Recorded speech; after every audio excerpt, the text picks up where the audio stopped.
kimse ölmek istemiyor. Ölmek istemediği için de üretim yapıyor. Kalıcı olabileceğine inandığı için bir şeyler yapıyor. Kendi derdini ortaya koymasının sebebi tamamen ölmek istemediği için. Yani kalıcı olmak istediği için aslında üretiyor. Derim ki yani neden sanat yapıyorsun? Neden buna ihtiyaç duyuyorsun? Neden boyuyorsun? Neden bir şeyleri anlatmak istiyorsun? Kendim bile buna cevap veremiyorum ama içimden bir dürtü benim bunu yapmamı söyle ve ben bundan müthiş bir mutluluk duyuyorum, haz duyuyorum. Ama sanmayın ki haz duyuyorum derken genelde öyle anlaşılıyor. Her zaman mutluyum. Hayır, sanat ızdıraptan doğan bir şey. Sanatçının bir kere ön yargılarını kırması gerekiyor. Yani temiz bir kafayla bakmak gerekiyor. Belki bir çocuk gibi, yani o çocuklar böyle yargılamazlar ya, yani bir şey seviyorsa içgüdülerini takip ediyor. İçgüdü çok önemli. Yani sanatçının içgüdülerini takip etmesi ve bundan korkmaması da gerekiyor. Bu o kadar muhteşem bir duygu ki her insanın bir ucundan, köşesinden, yani bir yerinden, bir hayatına bir değmişliği olmasını çok isterim sanatın. Zaten sanat bir insanın hayatına değdiği zaman ne kadar muhteşem, pozitif bir enerjiyle dolup farklı bir dünyaya geçeceğini o zaman hissedebilir, o zaman fark edebilir. Bir gün birisi dedi ki bana, Burcu Hanım dedi, biliyor musunuz size her gün yeni bir kalp lazım dedi. Nasıl dedim? Çünkü dedi o kadın duruşunuzun dedi, o kadın ruhunuzun naifliğini öyle bir üflüyorsunuz ki dedi, sanki kalbiniz ağzınızdan çıkıyor. Her gün bu kalbi değiştirmeniz lazım. Bir kadının kalbi buna yetmez dedi. Bazen başaramamak da çok önemlidir. Yani mesela ben heykeltıraşlık yapacağım, yani heykel yapacağım diye yola çıkarım. Ama yapamadığımı öğrendiğimde başaramadığımı bilirim. Bu bir başarısızlık değildir. Ben heykeltıraş olamayacağım demektir. Bunu öğrenmek bence asıl başarıdır. Gerçek ve doğru noktalara dokunursa bir sanatçı ve geçmişten aldığı o sanat edebi ve terbiyesiyle, aslında ustasından aldığı o edep ve terbiyeyle doğru noktalara ve işin aslını, orijinalini hiç değiştirmeden devam ederse bir sanatçı halka da doğru mesajı verir, kendi de doğru sanatı icra eder diye düşünüyorum. Sanat bir insanın dünyasını değiştirebiliyorsa o tüm dünyadır. Tüm dünya değişir. Yani bu engel olunamaz bir şey. Sanat insanı yumuşatır, şefkat gösterir, huzur verir, mutlu eder. Bu da demek oluyor ki daha mutlu insan, daha huzurlu dünya, daha mutlu dünya anlamına geliyor.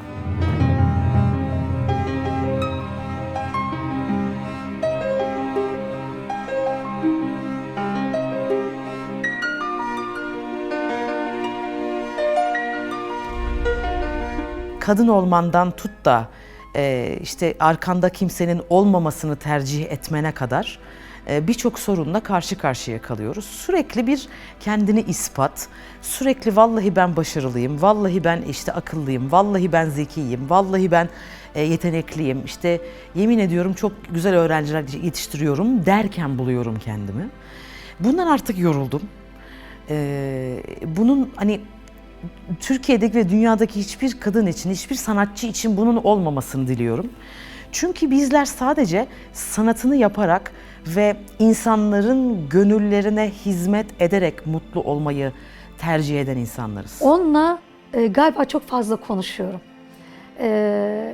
Tuhaf bir şekilde arada bir bağ ama o bağın ne olduğunu da esasında sözle fazla ifade edemiyorum.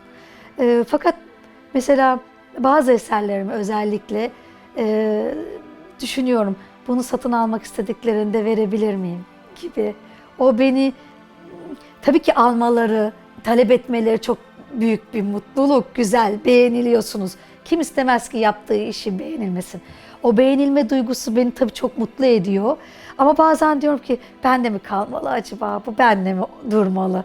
Ben mi sabahleyin kalktığımda ona bakmalıyım? Ve şunu fark ettim ya, hani iç dünyam buysa eğer, hani iç dünyamla belki ilk defa o zaman karşılaşıyordum. Hani o bir arayış, aslında sanatta öyle bir şey herhalde, bir şeyleri arıyorsunuz. O arayışı bulduğunuz zaman ben böyle çok karanlık bir şeyle karşılaştım. Halbuki öyle bir insan değilim. Hani normalde hani mutlu hissederim kendimi, hani güler yüzlüyümdür, hani çok hayatımda daha keyifli biriyken baktım ki iç dünyam çok karanlık. İnsanlar sanattan uzaklaştıkça ruhları kirlenmeye başlıyor ve cehalet artıyor. Cahilleşiyor insanlar. Sanatla bütünleştiği zaman, birleştiği zaman daha huzurlu ve daha esnek olabiliyor. Yani siz kendinizi önce tanımlıyorsunuz. Siz diyorsunuz ki ben buyum. Sonra bir de toplumun koyduğu formatlar var. Siz onu zaten kırıp çıkıp kendi kuralınızı yaratıyorsanız siz zaten öne çıkıyorsunuz. Bambaşka bir şey oluyorsunuz. Veya o formatın içine girip belli bir yere geliyorsanız o da başka bir şey oluyor. Yani veya siz kendi dünyanızda hiç bunların derdinde değil, hiç bunları da ortaya koymuyorsunuz. Onlarla hiç ilişkiye girmiyorsunuz. Öldükten sonra ortaya çıkıyorsunuz.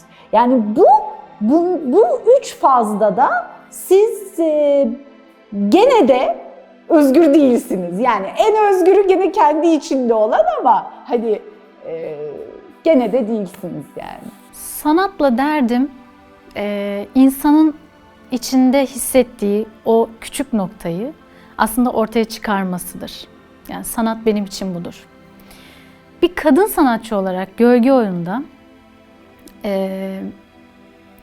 unutulmaya yüz tutmuş değil. Çünkü hiçbir geleneksel sanat, kökleri sağlam olan bir sanat ya da bir kültür unutulmaz. Ben hem bir kadın olarak hem bir genç sanatçı olarak bunun üzerinde durmak istiyorum. Çünkü bugün varsa ve toplumla birleşiyorsa bu unutulmamış demektir. Yani sanat şu anda can çekişiyor.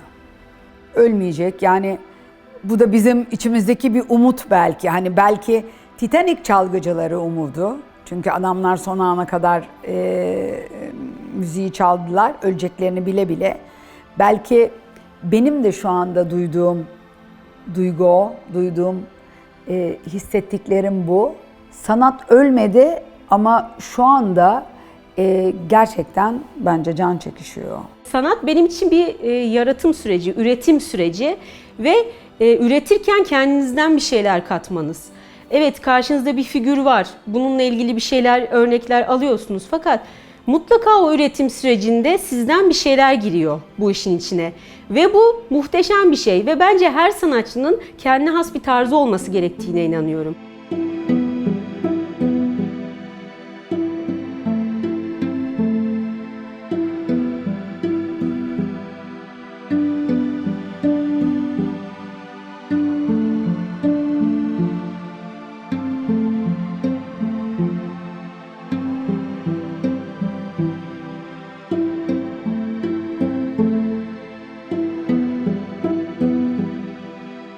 Ama Karagöz'üm, oyundan önce ne diyoruz biliyor musun? Ne diyoruz ya? Ne diyorduk? Ben unuttum ya, sen söyle ne olur.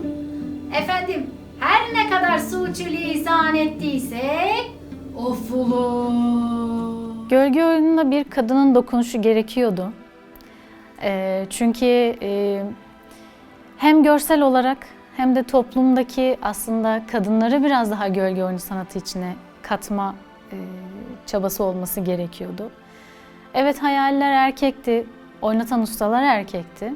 Ama bir kadının bu sanat içinde yer alması toplumdaki kadınların, hatta kız çocuklarının bu sanatın içinde yer alması anlamına da geliyor. Genel olarak aslında kadın sanatçı olarak doğuyor bence. Çünkü kadın bir anne. Kadın bir nesli yetiştiriyor. Dolayısıyla toplumu şekillendirdiği, renklendirdiği gibi bir sanatı da renklendiriyor. Ben fotoğrafçıyı bir böyle kılıç kullanan bir savaşçıya benzetiyorum. Ustalaşmanız için çok fazla kılıcı kullanmanız gerekiyor. Ve o kılıcı kullanırken belli bir ustalığa eriştiğinizde artık kılıcı nasıl kullandığınızı düşünmüyorsunuz. Yani o kılıcı vurma anını düşünmüyorsunuz. O otomatikleşiyor. Bu fotoğraf için de bence geçerli. Ben mesela tasavvuf müziği yapmayı çok severim. Tekkelerde müzik icra etmeye bayılırım. Ölürüm yani bir ruhum titrer. Ama kadın olduğun için hep böyle bir işte giremezsin, çalamazsın, davet edilmezsin, istenmezsin. Her türlü sebeple fazla dikkat çekeceğin için de istenmezsin. Hani istenmemek için çok sebep var. O zaman dedim ki yani benim bir çözüm bulmam lazım. Çünkü ruhumda bir liderlik var. Müziğimde de o liderliği icra etmek istiyorum. Yani benim müziğim var ortada ama o müziği bir kanala sokamıyorum. Bir zincir var, bir silsile var. O silsilenin arasında bir türlü giremiyorum toplumsal problemlerden dolayı. O zaman dedim benim kendi müziğimi yapmam lazım. Ben müziğimi yapacağım ve insanlara müziğimi yaptırtacağım. İnsanların sanatla kavgası genel olarak olmamalı ama bir sanatçının sanatla büyük kavgası var. Özellikle benim çok büyük bir savaşım var. Çünkü benim yaptığım resimler aksiyon resimleri. Tüm vücudumu kullanıyorum. Elimi, kolumu, kendimi ve o resim bitene kadar onu istediğim dokuyu, istediğim rengi, istediğim uyumu yakalayana kadar ben orada savaş veriyorum. Ve günün sonunda ben yorgun bir şekilde evimde oluyorum.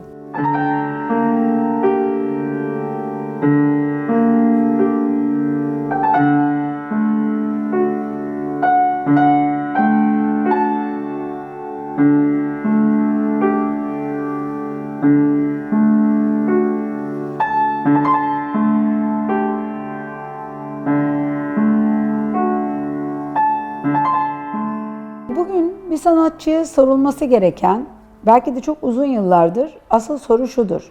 Kardeşim sen neyle geçiniyorsun derler adama. Çünkü ülkede veya dünyada bir olay olduğunda işte Körfez krizi oluyor veya deprem oluyor veya bir yerde bir şey patlıyor, terör oluyor. Bu ilk önce sanatçıları vuruyor. Ve sanatçıların öyle bir hale geldik ki her sanatçının ikinci bir işi olmak zorunda. American Beauty filmini bilirsiniz. Orada onun müziklerini Thomas Newman yapmış. Böyle filmin müziklerini dinlerken bir gün böyle bir ses duydum. Böyle bir enstrüman ama. Ondan bu ne enstrümanı diye daha dikkatli dinlediğimde bunun bir saz olduğunu duydum. Ve sazı kendisi çalıyor ama sazı bir gitar gibi çalıyor. O kadar güzel bir tını yakalamış ki Thomas Newman. Ve yani bunu dedim mesela sanat bir de öyle bir şey. Yani niye bunu ben düşünemedim? Sanatın böyle durmaz bir yönü vardır. Üretir. İster takdir görsün, ister görmesin. Ama ne olur biliyor musunuz? Yani takdir görmeyen yerde sanat orada barınmaz. Başka yerlere göç eder. Aynen bilimdeki gibidir.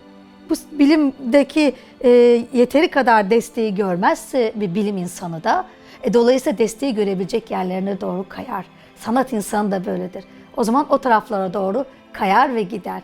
Yani bizim vazifemiz esasında hem sanatta hem bilimde bu değerlerimizi bulup onları sırf kaçırmamak için yani bu topraklarda ve buraya hizmet için tutabilmektir. Yoksa sanat hiçbir zaman durmaz, ölmez, başka yerlerde gider ve yeşerir.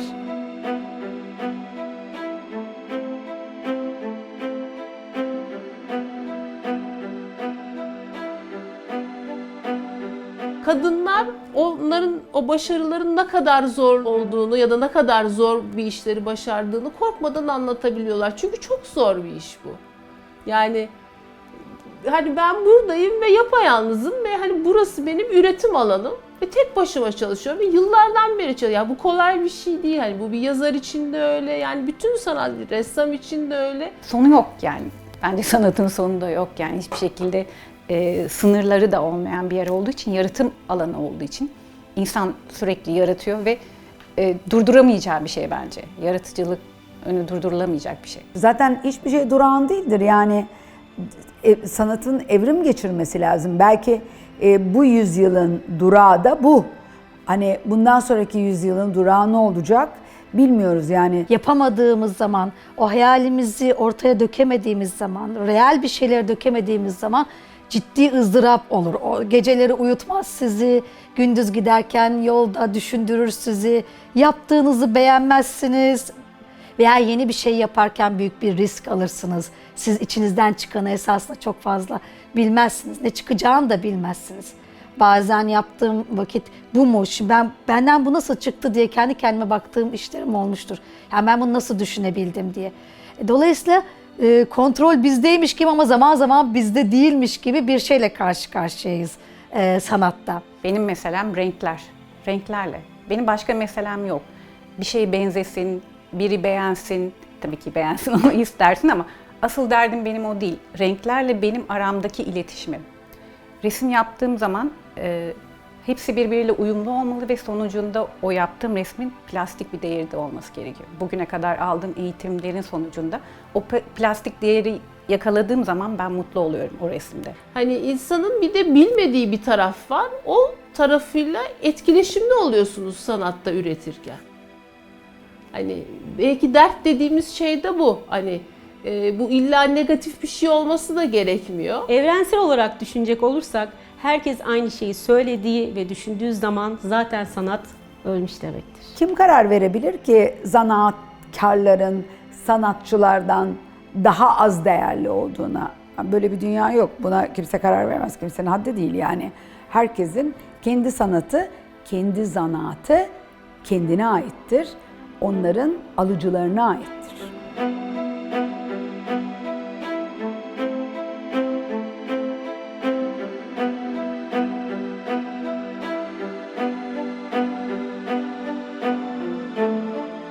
Sahneden indikten sonra hayatta seni hep alkışlayan insanlar yok.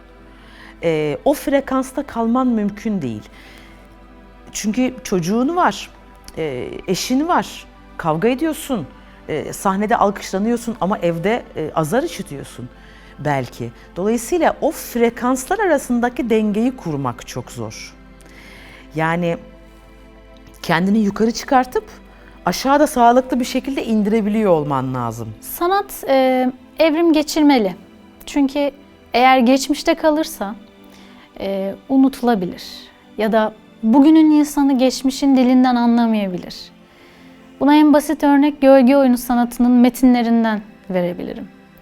Eğer geçmişteki gibi bugün de, bugünün genç kuşağına, yeni nesline de ben Osmanlıca oynatırsam eğer, onlar hiçbir şey anlamazlar. Belki bir sanatçı olarak evet Osmanlıcayı öğrenebilirim ama iyi yansıtamayabilirim. Dolayısıyla sanat küçük dokunuşlarla evrim geçirmeli. Bugünün jenerasyonunu yakalayabilmeli. Yakalamazsa zaten o unutulmaya yüz tutmuş ya da unutulmuş, dilinden, söylediğinden anlaşılmayan bir şey haline gelir. Mesela ben bir tesip tablosuna baktığımda yeni bir tasarım mı yapmış orada yoksa eskilerden kopya mı etmiş, yeni bir yorum mu katmış, yeni bir çiçek mi vesaire hepsini onları görebiliyorum. Ama alıcı kitle bunun ne kadar farkında, o bilgiye ne kadar sahip. Böyle bir şey olmayınca da otomatikman olaylar sanat birbirlerine karışıyor. Eleştiriler de zanaat bu diyerekten gelebiliyor falan. Ama benim gözümle onun ne kadar sanat olup olmadığını yani belli bir bilgi seviyesi lazım. Sanat insanlık öldüğü zaman ölür. Kesinlikle. Neden ölmez? Çünkü insan ruhunun sanata ihtiyacı vardır. O bir ihtiyaçtır, ekmektir, sudur. Sanatçıyım dersen o zaman başlıyor. Hani ben bir sanatçıyım diyorsun. Orada başlıyor ama full özgür de değilsin yani işte orada o belli çerçeve ve formatlara girme çabaların var ve o çabalarda yer almaya çalışıyorsun ya da o kuralları yeniden yazmaya çalışıyorsun.